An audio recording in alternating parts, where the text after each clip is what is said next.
Okay. I'll just do a quick tap aboard Yes. for synchronisation. Synco, yeah, of course. And to get my mind in the spirit. Get yourself in the zone. That's right. You're in the zone. There we go. Right.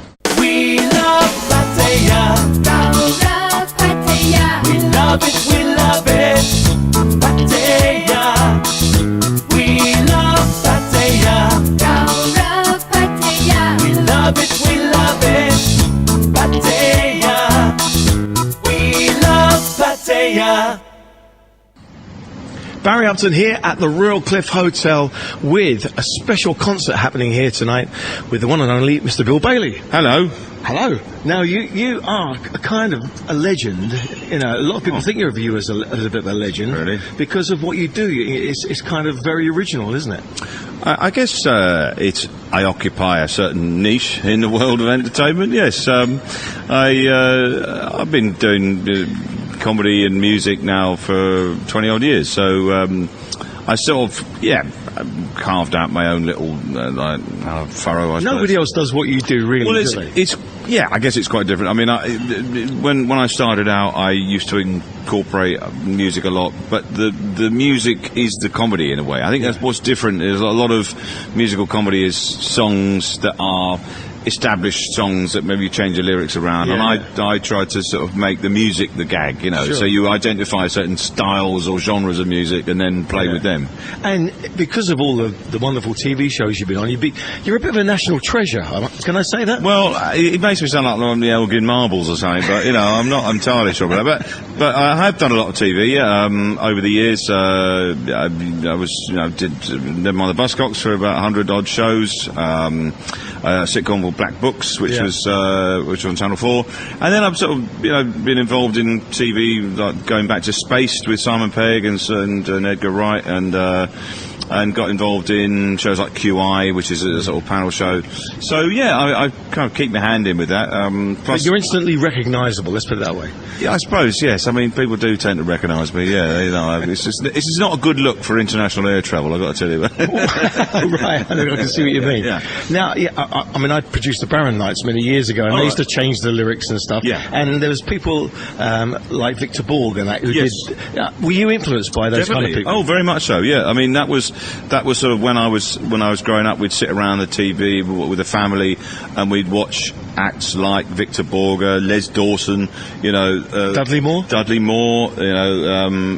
Morecambe and Wise, the two Ronnies. I always used music. There was a big music sort of sort of item in the show.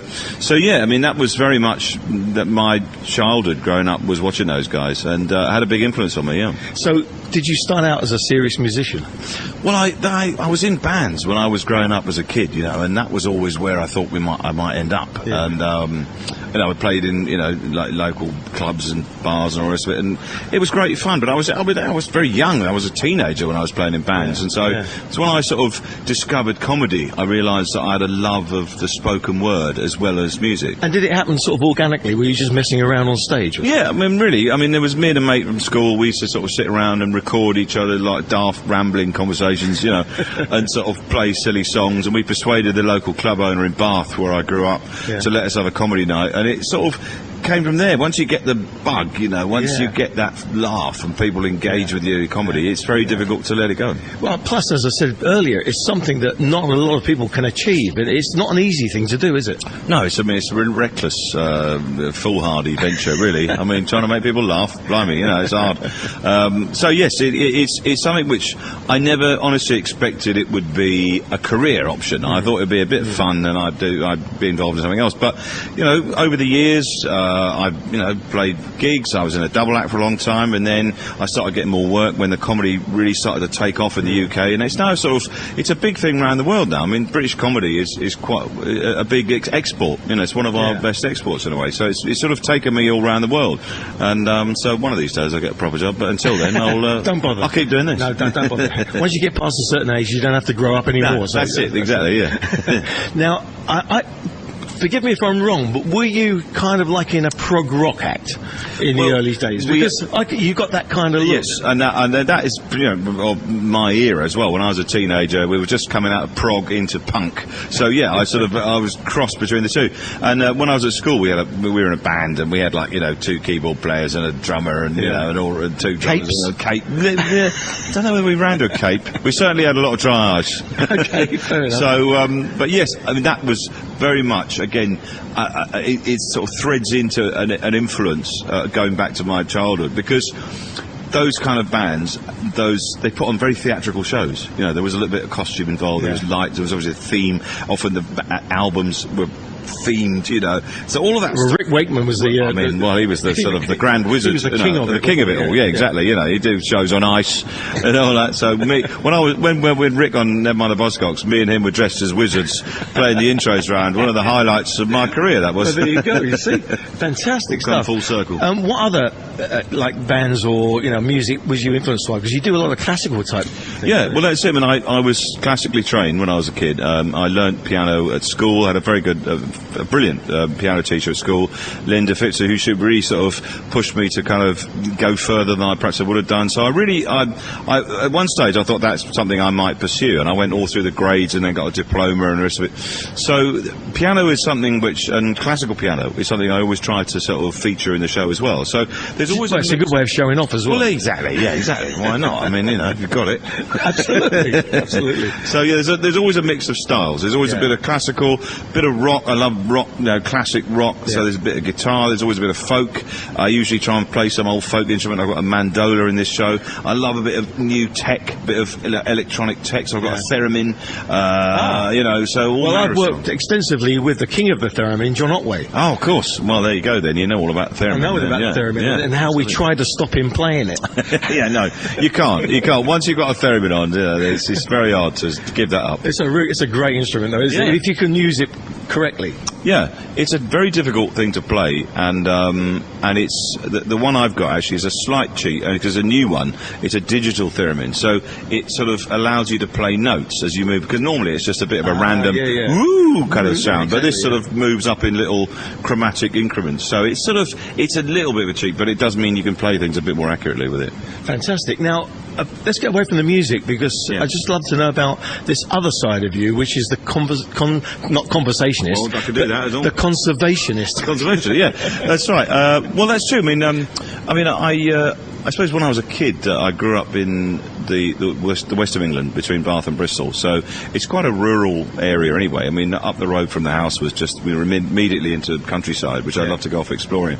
And my dad had a great collection of Ordnance Survey maps, which I used to take off on the bike and go off exploring. And they were very much into the wildlife centres. You know, we'd go to bird sanctuaries and bird reserves, and, you know, and a family day out would be up to the reservoir to go and see how many birds we could see. So it was a sort of, I grew up with that, in that atmosphere, and it kind of carried on into my adult life. And so I've got involved in wildlife conservation, making documentaries about animals, writing books about birds, and so on. So it's really, as you say, it's another part of my... So you're the new Bill Oddie. Well, there can only be one Bill Oddie. He is There's only one. He's a one-off. Yeah. Well, there's only one Bill Bailey. Let's face it. Thank you very much. So where do you see this going now? I mean, I know you've got another tour of the UK, isn't it? After this Southeast Asia tour. After the Southeast Asia tour, I'm going straight back into it. I go from Singapore to Northampton. So that's It's a bit of a stretch. It's a bit of a stretch. It's a bit of a stretch. I once years ago went from Malta doing a gig in front of 40,000 to Blackpool Pier. Oh, well, there you go. I mean, it's the same thing, isn't it? Same sort of thing, yeah. So it'll be an interesting exchange. But yes, no, it's the second leg of my UK tour. The first leg was up to just before I came out here, and then I'm on tour in the UK till June. Yeah. Now, finally, have you ever thought about doing a serious album? Well, you know, funny you should say that. Oh, is it funny? Yes, yeah. No, I have. I did a couple of comedy albums. And then a few years ago, I played at Sonosphere at Nebworth. Oh, yeah. And it was a fantastic gig. It was, you know, it was a metal festival, and I was headlining one of the stages, which was a little bit daunting. Can you imagine? You know, like, so if this isn't going to go well, I upset the Slipknot fans, then it might get very ugly. Anyway, as a result of that, the band that I got together, we recorded a metal album, which was metal versions of a lot of my songs, and that was great fun. So I do have plans to make more of that, because I accumulate a certain number of songs over the years, and so I'm sort of due to do one. So and may I say that they're quite catchy as well. Like, for instance, I mean, I'm a bit of a popster myself, right? And your version of your song for Adele, for example, yes. Now that's stuck in my head. I mean, we've been playing it quite a bit, you know, to promo this gig, and now it's damn stuck in my head. I know. And I think it's a hit. It's quite catchy, I have to say. There's that, you know, there's the Adele song. There's also